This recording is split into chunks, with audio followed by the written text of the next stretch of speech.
मैं रीना पारिक। आज हम पढ़ेंगे हिंदी व्याकरण का कारक टॉपिक। आइए पढ़ते हैं। कारक। कारक संज्ञा, सर्वनाम तथा विशेषण के जिस रूप से उसका संबंध वाक्य के दूसरे शब्दों के साथ यानी संज्ञा, सर्वनाम, विशेषण और विशेषकर क्रिया के साथ होता है उसे कारक कहते हैं। यानी संज्ञा, सर्वनाम, विशेषण जो शब्द होते हैं उनका संबंध वाक्य के दूसरे शब्द जिनमें से विशेषकर क्रिया के साथ संबंध बताया जाए उसे कारक कहते हैं। क्रिया के साथ संबंध बताने के लिए संज्ञा शब्दों में जो चिन्ह या शब्दांश जुड़ते हैं उन्हें विभक्ति कहते हैं। इनसे वाक्य का परस्पर संबंध मालूम होता है। ये विभक्ति चिन्ह वाक्य में शब्दों को एक दूसरे से जोड़ते हैं। जैसे राम ने रावण को मारा, यानी राम और रावण शब्द अलग अलग है, ये दोनों नाम अलग अलग है, लेकिन इनको ने से और को के द्वारा इस वाक्य को पूरा किया गया। ने है जो कर्ता कारक का चिन्ह है और को है जो कर्म कारक का चिन्ह है। कारक के प्रकार। हिंदी में कारक 8 प्रकार के होते हैं। उनके नाम, लक्षण तथा विभक्ति चिन्ह निम्नानुसार हैं जिन्हें हम अब पढ़ेंगे। कारक, कर्ता कारक। लक्षण है इसका काम को करने वाला अर्थात जो कार्य करता है। विभक्ति चिन्ह इसका ने। कर्म कारक, जिस पर क्रिया का प्रभाव पड़े अर्थात वाक्य में कर्ता के द्वारा कोई कार्य किया जाए तो उस पर क्रिया का जो फल पड़ता है, प्रभाव पड़ता है, उसे कर्म कारक कहते हैं। और कर्म कारक का विभक्ति चिन्ह है को। तीसरा है करण कारक। क्रिया का साधन अर्थात कर्ता के द्वारा कोई कार्य किया जाए तो वह कार्य किस साधन के द्वारा, किस माध्यम के द्वारा किया जा रहा है वह करण कारक के अंतर्गत आता है और इसका विभक्ति चिन्ह है से या के द्वारा। संप्रदान। संप्रदान कारक। कर्ता जिसके लिए कार्य करे अर्थात कर्ता के द्वारा किसी दूसरे के लिए कोई कार्य किया जाए, इसके लिए के लिए या को शब्द भी आता है। अपादान कारक।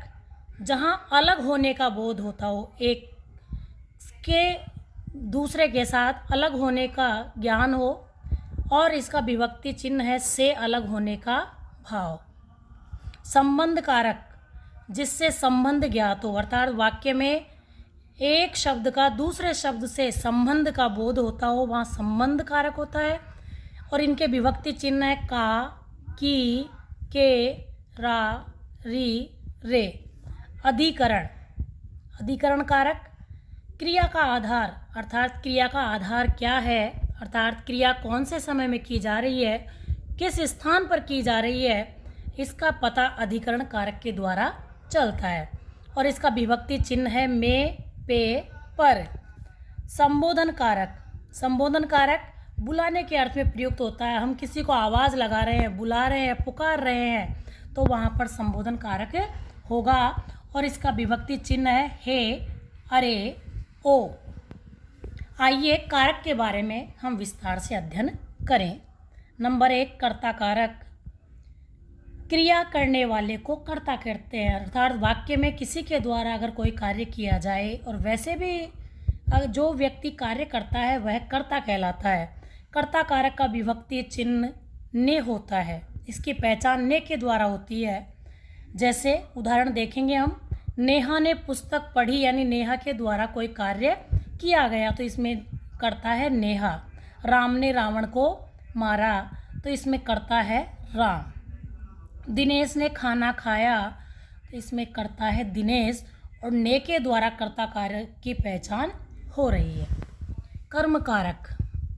वाक्य के कर्ता द्वारा जो कुछ भी कार्य किया जा रहा हो वह कर्म कहलाता है। यानी जब कोई भी व्यक्ति कार्य करता है और उसके द्वारा जो भी कार्य किया जाता है वह कर्म कहलाता है अर्थात जिस पर क्रिया का फल पड़े, प्रभाव पड़े। कर्म कारक की विभक्ति को है। कर्म कारक की विभक्ति को है। जैसे मोहन ने शेर को मारा अर्थात मोहन ने शेर को मारने का कार्य किया, तो इसका पता हमें को विभक्ति चिन्ह के द्वारा लग रहा है। नंबर 2, भारत ने पाकिस्तान को हरा दिया, अर्थात भारत ने पाकिस्तान को हराने का कार्य किया। नंबर 3, करण कारक, कर्ता जिस साधन या माध्यम के द्वारा क्रिया करता है उसे करण कारक कहते हैं। यानी कर्ता कोई भी कार्य करता है, लेकिन किस साधन के द्वारा कर रहा है, कौन सा माध्यम प्रयुक्त कर रहा है, उसे करण कारक कहते हैं। और करण कारक का विभक्ति चिन्ह है से या के द्वारा। जैसे मीरा चाकू से फल काटती, अर्थात फल को काटने का कार्य तो मीरा कर रही है, लेकिन इसमें फल चाकू के द्वारा काटा जा रहा है, तो चाकू है जो माध्यम है, साधन है। राम ने कलम से पत्र लिखा, तो कलम से इसमें साधन है। मोहन डोर के साथ पतंग उड़ाता है, तो इसमें डोर के साथ है, यानी डोर है वो इसका माध्यम है। करण कारक नोट, करण कारक अंग विकार के योग में भी करण कारक का प्रयोग किया जाता है। जैसे मैं एक छोटा सा उदाहरण दूं कि वह साधु आँख से काना, कान से बहरा, गूंगा, हाथ से टोंटा, पैर से लंगड़ा और सिर से गंजा है। तो अंग विकार के योग में भी करण कारक का प्रयोग किया जाता है। बाबा हम पढ़ते हैं संप्रदान कारक, जब किसी के लिए बदले में कुछ न लेने की भावना से कोई कार्य किया जाता है, अर्थात जिसके लिए क्रिया की जाए उसे संप्रदान कारक कहते हैं। यानी कर्ता कोई न कोई कार्य तो करता है, लेकिन वह कार्य करे लेकिन उसके बदले में लेने की कोई लालसा नहीं रखे, वहाँ संप्रदान कारक होता है। संप्रदान कारक की विभक्ति के लिए चिन्ह प्रयुक्त किया जाता है। जैसे दानी गरीबों को दान दिया करते हैं। अब संप्रदान कारक में के लिए की जगह को शब्द भी प्रयुक्त किया जाता है, क्योंकि ये को है जो के लिए ही प्रयुक्त हो रहा है, अर्थात दानी गरीबों के लिए दान दिया करते हैं।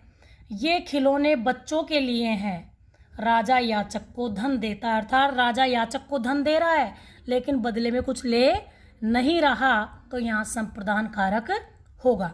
नंबर 5, अपादान कारक, शब्द के जिस रूप से उसका दूसरे से अलग होने का बोध हो, अर्थात शब्द के किसी प्रकार से ये पता चले कि कोई भी चीज़ अलग हो रही है, एक चीज़ से अलग हो रही है, तो वहाँ अपादान कारक होता है।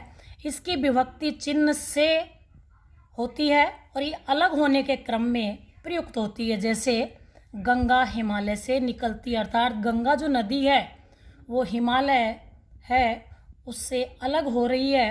पेड़ से पत्ता गिरता है, अर्थात पेड़ से पत्ते के गिरने का अलग होने का भाव का बोध हो रहा है। नंबर 3, बच्चा छत से गिर गया, अर्थात बच्चा छत से नीचे आ गया, अलग हो गया। नंबर 6, संबंध कारक, संज्ञा या सर्वनाम के जिस रूप से उसका संबंध वाक्य के अन्य शब्दों के साथ होता है उसे संबंध कारक कहते हैं। अर्थात संज्ञा सर्वनाम के जिस रूप से वाक्य के जो अन्य शब्द हैं उनके साथ संबंध का बोध होता हो, वहाँ संबंध कारक होता है। और संबंध कारक की विभक्ति चिन्ह होती है का, की, के, रा, री, रे।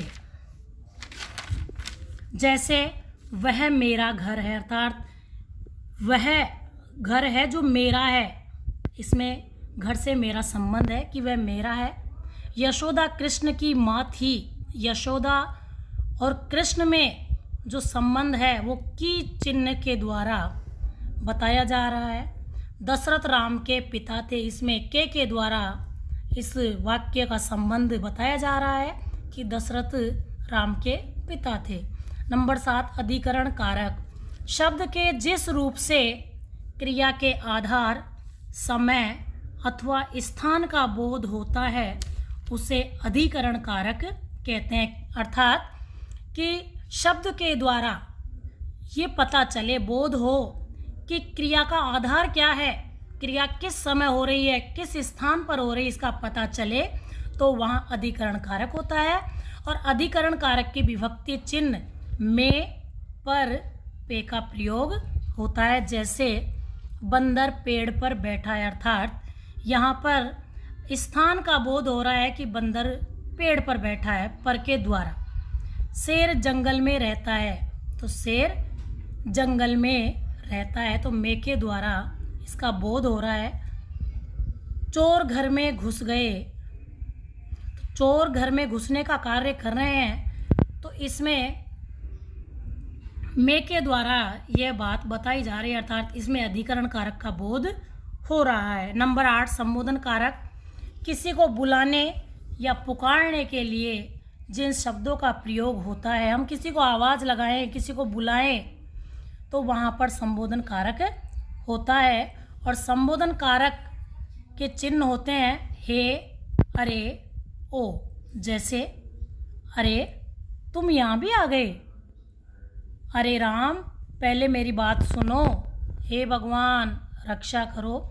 इसी के साथ मैं आज आपसे विदा लेती हूँ। धन्यवाद।